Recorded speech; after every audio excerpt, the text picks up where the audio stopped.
Hello everyone, यदि आप भी बिहार बोर्ड की 10वीं कक्षा के स्टूडेंट हैं और आप भी अंग्रेजी यानी इंग्लिश का एग्ज़ाम पेपर की तैयारी नहीं किए हैं तो घबराइए नहीं।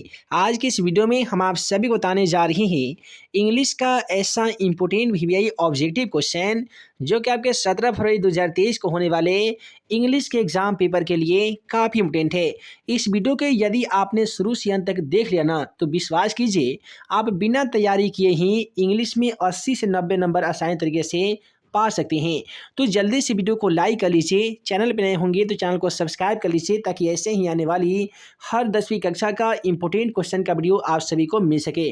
तो चलिए फ्रेंड्स, बिना समय गवाए पहला क्वेश्चन का आंसर देखते हैं। देखिए, आप सभी को मालूम होगा कि मैथमेटिक्स और हिंदी संस्कृत के जैसा इंग्लिश के भी एग्जाम पेपर में 1 से लेकर 100 तक के ऑब्जेक्टिव सवाल पूछे जाते हैं, जिनमें से केवल आप सभी को 50 ऑब्जेक्टिव क्वेश्चनों का आंसर ओएमआर शीट में रंगना होता है। तो देखिए, सबसे पहला सवाल कहता है कि in the page for living to author dot dot repeat moment, यानी in the page for living का जो ऑथर है, जो लेखक है, वो मोमेंट को क्या करता है, लाइक करता है, पसंद करता है, डिसलाइक करता है, नापसंद करता है, हेट करता है, उसे नफरत करता है या फिर उसे इंजॉय करता है।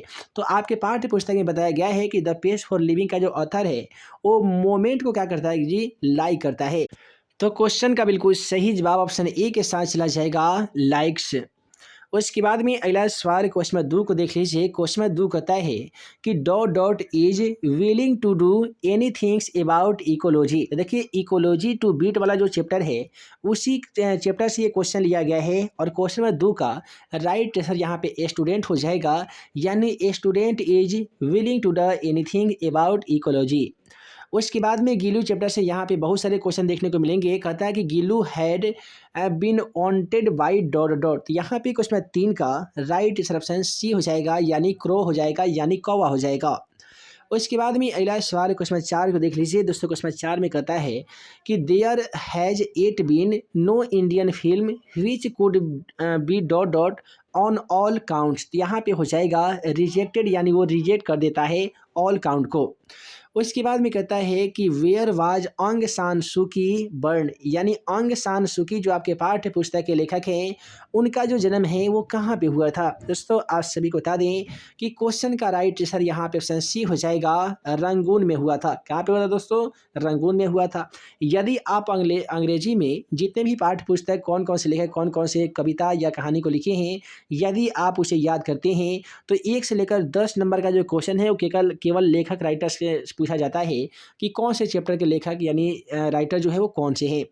देखिए, अब अगला सवाल कहता है कि among her people the old woman is both R dot dot in it transition. तो यहाँ पे क्वेश्चन 6 का राइट ऑप्शन डी हो जाएगा, लॉ, यानी आपका यहाँ पे कानून हो जाएगा। यानी जो भी लोग होते हैं और स्त्री होते हैं या पुरुष होते हैं, दोनों के बीच में समान यहाँ पे भूमिका होती है। राइट आंसर यहाँ पे रूल नहीं बल्कि लॉ हो जाएगा। अगला सवाल कहता है कि who has delivered the speech the unity of Indian culture, यानी unity in of the Indian culture जो स्पीच है, यानी भाषण है, ये किससे लिया गया है। तो क्वेश्चन नंबर 7 का राइट ऑप्शन ए के साथ चला जाएगा, ये हुमायूं कबीर के द्वारा लिया गया है। तो क्वेश्चन का राइट आंसर हुमायूं कबीर हो जाएगा, जो कि ऑप्शन ए में दिया गया है। अब अगला सवाल क्वेश्चन नंबर 8 को देख लीजिए। क्वेश्चन नंबर 8 क्या कहता है कि it was an early dot dot an sledding was only just over. तो यहाँ पे क्वेश्चन का राइट ऑप्शन ए के साथ चला जाएगा, ये खाली स्थान में आपका ईस्टर शब्द बढ़ा जाएगा, जो कि ऑप्शन सी में दिया गया था। अब चलिए अगला सवाल क्वेश्चन 9 को देख लेते हैं। क्वेश्चन 9 क्या कहता है कि who began to howl so that she could be hard all down to sit. तो यहाँ पे क्वेश्चन 9 का राइट आंसर आपका ऑप्शन ए हो जाएगा, यानी मलासा हो जाएगा। देखिए, मलासा और अकोलिया वाला जो चैप्टर है वहाँ से बहुत सारे क्वेश्चन देखने को मिलते हैं, तो मलासा अकोलिया वाला यहाँ पे जरूर चैप्टर को पढ़ लीजिएगा। उसके बाद में कहता है कि in Europe the defence between message and classes at the time very dot dot. तो यहाँ पे क्वेश्चन 10 का सही जवाब ऑप्शन बी हो जाएगा, यहाँ पे नेग्लिजिबल हो जाएगा, जो कि ऑप्शन बी में दिया गया है। अगला सवाल क्वेश्चन नंबर 11 को देख लीजिए। क्वेश्चन नंबर 11 में कहता है कि the old women knows only the dot dot of the young people, यानी जो ओल्ड यानी बूढ़ी जो औरत थी वो केवल क्या जानती थी डॉट डॉट यंग पीपल के बारे में, जवान लोगों के बारे में। तो यहाँ पे क्वेश्चन नंबर 11 का राइट आंसर ऑप्शन ए के साथ चला जाएगा। नेशनलिटी जानती थी यानी राष्ट्रीयता के बारे में उसे मालूम था।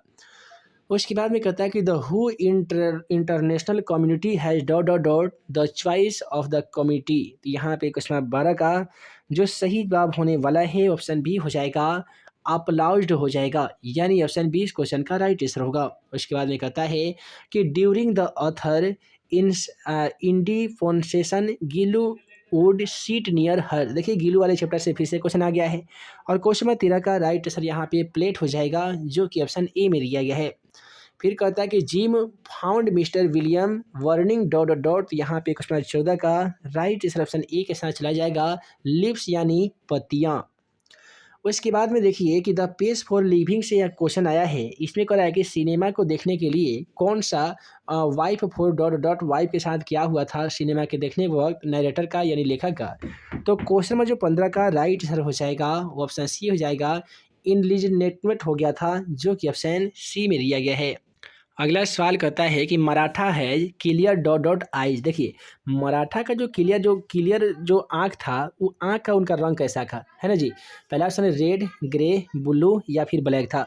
तो क्वेश्चन नंबर 28 का यहाँ पे सही जवाब जो होने वाला है वो ग्रे कलर का हो जाएगा। फिर कहता है कि Martha's beauty would dot dot as her voice ran on. तो यहाँ पे क्वेश्चन 29 का राइट ऑप्शन सी हो जाएगा, यानी फेड हो जाएगा। अब यहाँ पे हम आप सभी को बता देते हैं कि ग्रामर सेक्शन से कैसे सवाल पूछे जाते हैं। तो यहाँ पे आप सभी देख रहे थे कि जितना भी क्वेश्चन था ये सभी आपके बुक से संबंधित थे और यहाँ पे आपसे पूछा जाएगा सूटेबल प्रीपोजिशन भरने का। देखिए प्रीपोजिशन से लगभग आपको देखिए 65 से 71 है ना, तो 65 से आपको 5 यानी 6 क्वेश्चन पूछे जाएंगे जिनमें केवल आप सभी को प्रीपोजिशन भरना होगा। जैसे कि दिया गया है I got your parcel dot dot Tuesday. तो ट्यूसडे के पहले सेंस लगेगा या फोर लगेगा, ऑन लगेगा या एट लगेगा, तो हम कहेंगे यहाँ पे एट लगेगा, है ना जी। तो ये आपका प्रीपोजिशन है, इस प्रकार से बना लीजिएगा। I am very proud dot dot my son. तो क्या होगा, बाई होगा या ऑफ होगा या ऑन होगा या एट होगा। तो लोग कहता है ना कि I am very proud of my son, यानी मैं अपने बेटे पर घमंड करता हूँ यानी गर्व करता हूँ। तो राइट सर यहाँ पे जो प्रीपोजिशन का यूज होगा वो ऑफ हो जाएगा। फिर कहता है कि we have made all preparation dot dot the marriage. यहाँ पे टू होगा, ऑफ होगा, ऑन होगा या क्या होगा, इस प्रकार से आपको यहाँ पे प्रीपोजिशन भरना है ना दी। अब देखिए यहाँ पे रिवर का जब बात आता है तो जाहिर सी बात है वहाँ पे यून टू प्रीपोजिशन का प्रयोग होता है ना जी। अब चलिए उसके बाद में यहाँ पे ट्रांसलेशन पूछे जाएंगे 72 से 74, यानी लगभग 2 ट्रांसलेशन रहेंगे। हाँ जी 2 ट्रांसलेशन रहेंगे जिनमें से आप सभी को क्वेश्चन का आंसर भरना होगा। जैसे कह रहा है कि वह कहाँ जा रहा है, वह कहाँ जा रहा है, कि वेयर ही इज गोइंग, वह कहाँ जा रहा है। तो where he is going right option C में था। तो यहाँ पे ट्रांसलेशन का सही ट्रांसलेट कर लीजिएगा और ऑप्शन में देख लीजिएगा वैसा ही सेम टू सेम ऑप्शन दिया गया होगा। अमर पटना में रहता है, तो अमर लिविंग इन पटना, कितना सिंपल है जी, अमर लिविंग इन पटना यानी अमन पटना में रहता है। तो क्वेश्चन का राइट आंसर ऑप्शन ए में दिया गया था। अगला सवाल ये पूछा गया है वह 2 दिनों से बीमार है, यानी he has sick from 2 days. और यहाँ पे 2 दिन यहाँ पे कन्फर्म नहीं है कि कौन कौन से दिन, तो इसलिए आपका यहाँ पे शेष नहीं लगेगा, फॉर वाला लगेगा, यानी ऑप्शन ए इस क्वेश्चन का राइट आंसर होगा। उसके बाद में देखिए यहाँ पे नाइग्रेशन से सवाल पूछे जाते हैं, ठीक है जी। नाइग्रेशन से पूरे यहाँ पे 5 क्वेश्चन पूछे जाते हैं, तो नाइग्रेशन को पढ़ लीजिएगा।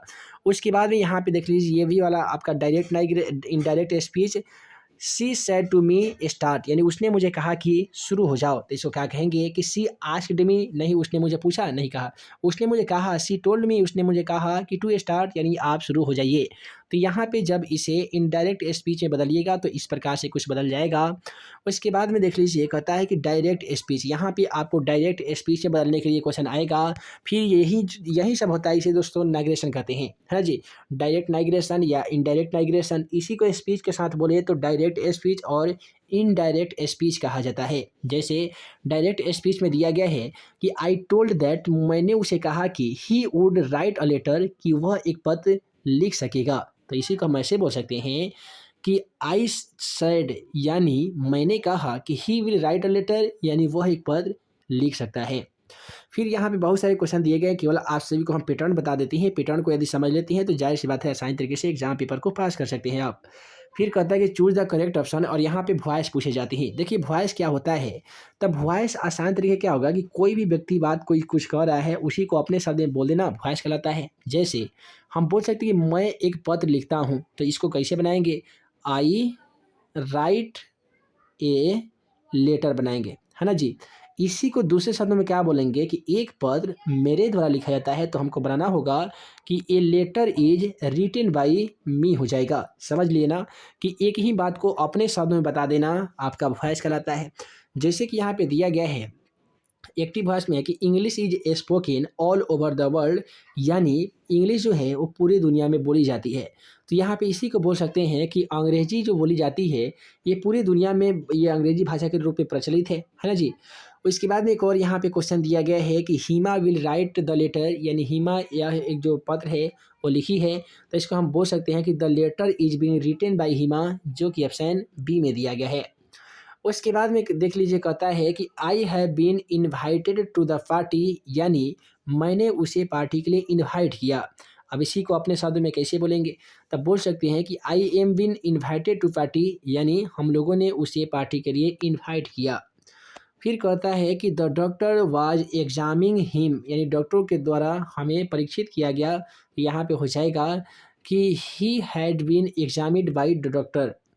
उसके बाद में यहाँ पे देखिए करेक्ट स्पेल्ड वर्ड पूछा जाता है, यानी यहाँ पे 87-93 यानी पूरे 6 क्वेश्चन पूछे जाएंगे, जहाँ पे एक ही वर्ड को लगभग 4 टाइप से लिखा गया होगा, जिनमें आपको क्या सही लगेगा, जो सही वर्ड होगा वो आप सभी OMR शीट में भर सकते हैं।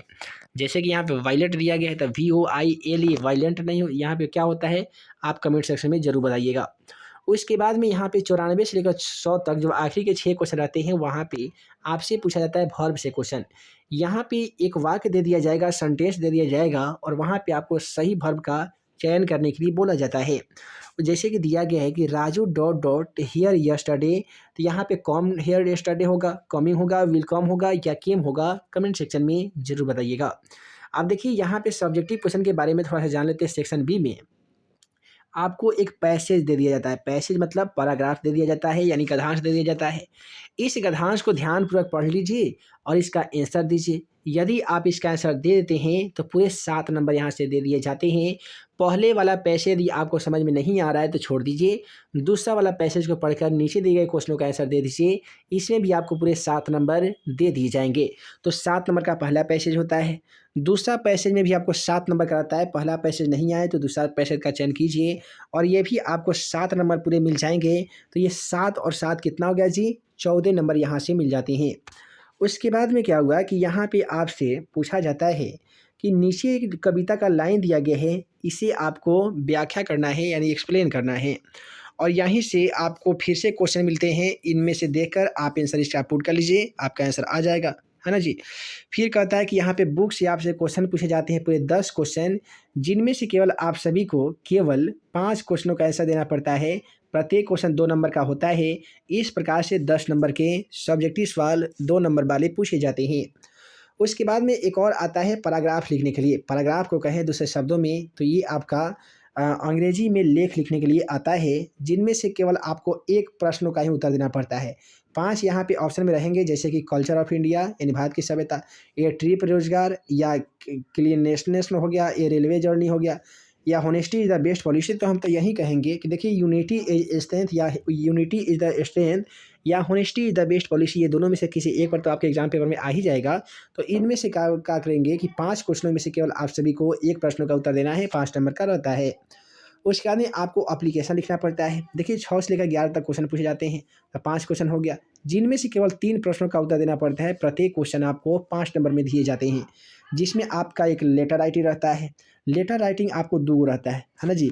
उसके बाद में क्या होता है कि 2 व्यक्तियों के बीच में संवाद लिखना पड़ता है। आपको जो आसान लगता होगा 5 क्वेश्चन में से केवल 3 प्रश्नों का उत्तर दे दीजिएगा, आपको पूरे के पूरे नंबर मिल जाएंगे। तो इस प्रकार से आज के इस वीडियो में हम आप सभी को बता चुके हैं इंग्लिश का 1 से लेकर ऑब्जेक्टिव में कैसे सवाल पूछे जाते हैं, उसके बाद में 1 से 100 तक में कितने भी ऑब्जेक्टिव सवाल पूछे जाएँ, कैसे आंसर देना है बता दिए हैं। सब्जेक्टिव क्वेश्चन जो 50 नंबर का होगा उसमें से कौन कौन से सवाल पूछे जाते हैं, ये भी हम आप सभी को वीडियो में बता दिए हैं। आशा करते हैं कि आज का वीडियो आप सभी को पसंद आया हो। दोस्तों वीडियो पसंद आया हो तो वीडियो को लाइक कीजिएगा, अपने दोस्तों में शेयर कीजिएगा। इस चैनल पर नए होंगे तो हमारे इस YouTube channel math and magic tips को ज़रूर सब्सक्राइब कीजिएगा, ताकि ऐसे ही आने वाली हर 10वीं कक्षा का इंपॉर्टेंट क्वेश्चन का वीडियो आप सभी को मिल सके और आप हमारे द्वारा बनाए गए तमाम वीवीआई क्वेश्चन का वीडियो सबसे पहले देख सकें। तो मिलते हैं एक नए वीडियो में नए वीवीआई क्वेश्चन के साथ। तब तक के लिए आप सभी को वीडियो देखने के लिए बहुत बहुत धन्यवाद।